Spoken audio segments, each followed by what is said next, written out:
Alright guys, sa mapagpalang araw sa inyong lahat. Press conference ni Chis Escudero, ating senador ngayong February 12, 2025. Alright, panoorin po natin and let's get it on.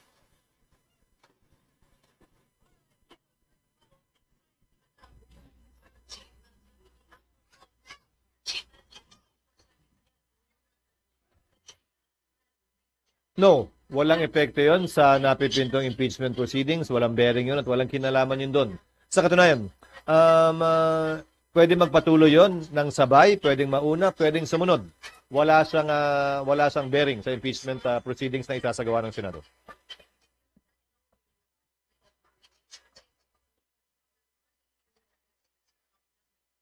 Kunin sa records ng Senate? Mukhang mauuna naman sila eh. Hindi kukunin ng Senado yan. Ulitin ko. An impeachment court, like any court, is a passive body. Wala kaming gagawin. Hindi to parang investigasyon ng Senado na mag-iiso kami ng subpoena para sa mga ebidensya o testigo na magpunta. Trabaho yan ng magkabilang panig ng prosecution at ng defense. Kung sakasakali na hilingin yan sa korte o sa NBI, at trabaho din nalang ipresenta yan. Nasa kabilang panig ang tutulan yan at sa parte ng Senado, nasa trabaho naman namin, ay magdesisyon na magpasya kaugnay sa mga kahilingan tulad yan. But it can be done. It is possible. Baka mo, tapos na agad. Nakain na tayo.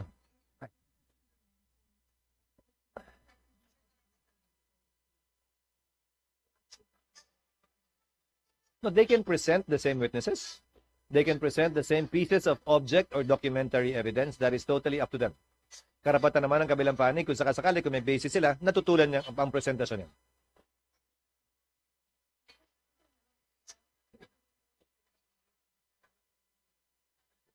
Sino naman ang nagsabi? Sino ba nibago na naman?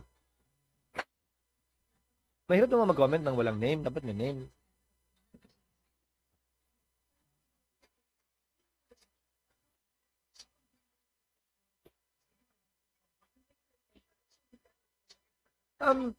Teorya niya yon, pero sa tingin ko nga, meron ng jurisdiction ang Senado dyan sa kasong yan. Dahil tinanggap na namin eh. Mag-convene man o hindi yung korte to receive evidence, mag-iiso na ng mga jurisdictional orders ang impeachment court na ito.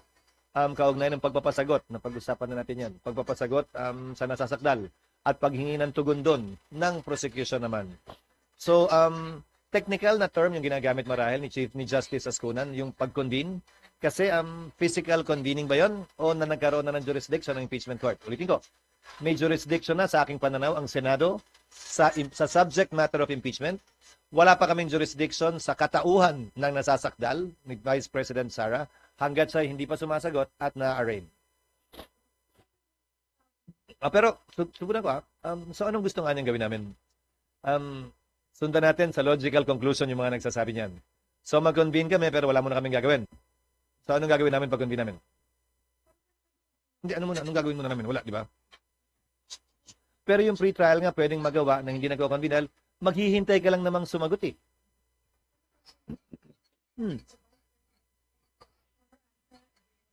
Yes, but these are all pre-trial matters. When you say without convening as an impeachment court, by analogy, let's use the current courts. Nando na kasi yung korte. So mag-i-issue siya ng mga order, yung judge, bago pa mag-trial. Hindi pa naman technically trial yung pag-issue ng summons eh. Hindi pa siya trial. So when you say trial shall forthwith, trial means reception of evidence. Wala pa tayong reception of evidence.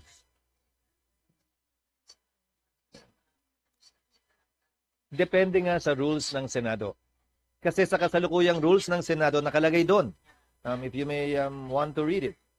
The Senate President, it does not make mention of an impeachment court. Kasalukuyang rules yan, ha? The Senate President shall take proper order of the subject matter of impeachment. So, maaaring bahagi yon ng trabaho ng Senate President depende nga sa itatalaga ng rules. Hindi sa kinlarify ng rules. Isa yon sa mga bala ko i-clarify sa rules. Tatanggapin ng mayoriya ng Senado. Kung hindi tatanggapin ng mayoriya ng Senado yon, depende sa ilalaman ng rules na aprubahan ng Senado. kung ipoprohibit yon specifically. Kung sabihin halimbawa ng rules, gusto ng nakararami ngayong 19th Congress, kailangan sumampa na tayo, mag-impeachment court na tayo bago magawa lahat yan. Susundin namin ng gusto ng nakararami. Ang sinasabi ko ay, pwedeng hindi kailangan gawin yon nang nai-issue yung summons.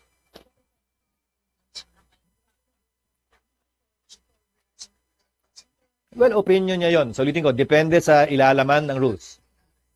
So, isang boto na yon pabor doon. Wala akong particular na posisyon, ha. Okay lang sa akin either way. Ang sinasabi ko lamang sa inyo, yung dalawang yan ay posibleng mangyari at magawa. Na nag-convene at nag-issue ng summons, nang hindi nag-convene na nag-issue ng summons. Papadala na namin, siyempre pagdedebatihan yun sa plenary. We are a body of record. Hindi naman pwede magdebate kami sa text. Hindi nyo alam kung saan galing yun, bakit nagkaganyan. So, ipapresenta namin yung draft at pagdedebatihan yun malamang sa floor.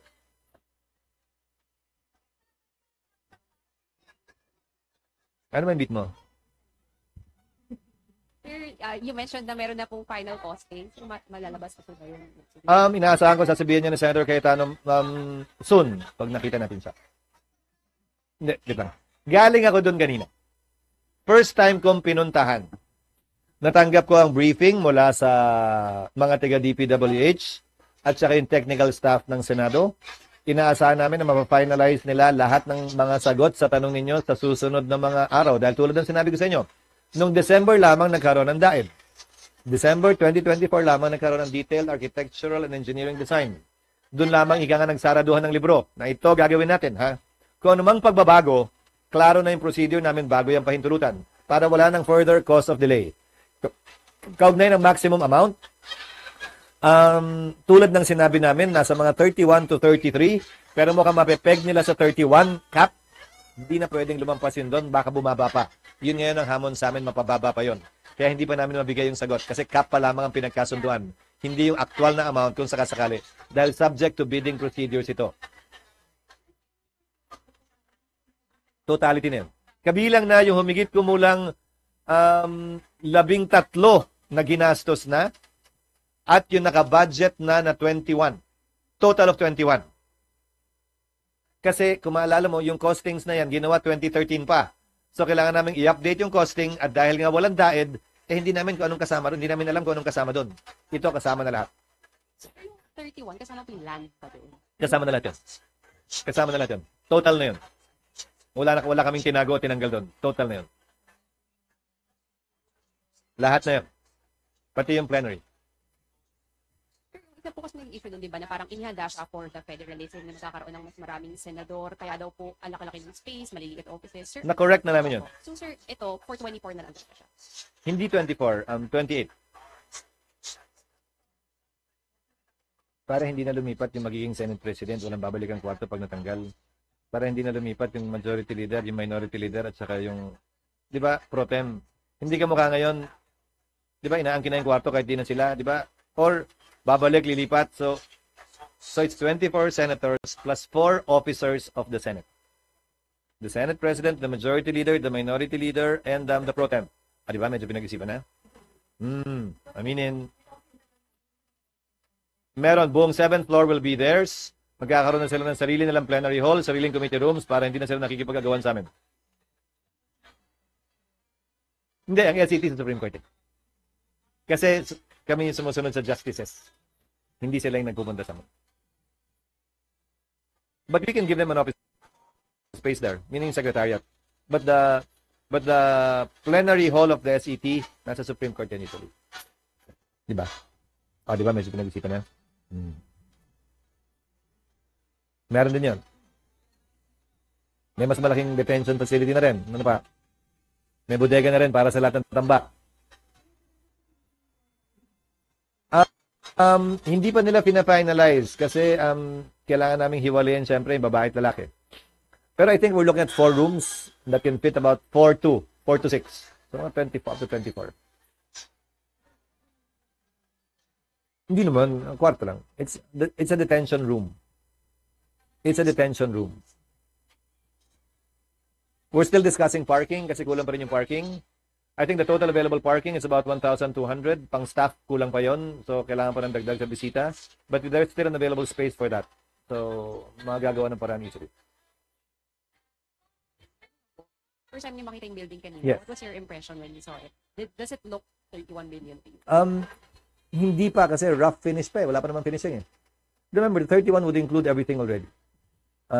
At wala akong magagawa na ron, inabutan ko na yon. At ayokong payagang matiwangwang yon. You're like constructing 4 buildings.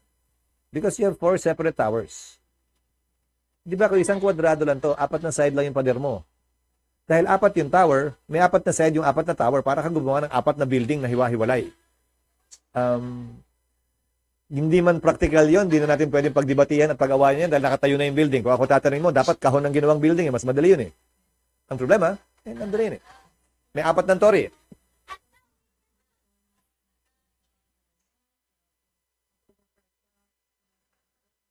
Para sa akin, wala namang kung may magrereklamo, di namin naharapin yun. Pero para sa akin, hindi ko trabaho maghanap ng butas. Trabaho kong tapusin yun sa pinakamababang gastos na pwede namin gawin base sa inabutan na namin yun. Para sa akin, wala. Base sa pagkakakita ko sa building kanina, dahil yung floor area mismo ay malawak naman talaga. Maganda yung gusali.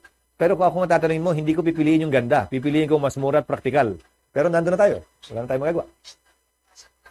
We simply have to make do with what we have. We simply have to make do with the cards dealt to me right now and at this point in time. Okay na. Okay na. Okay na.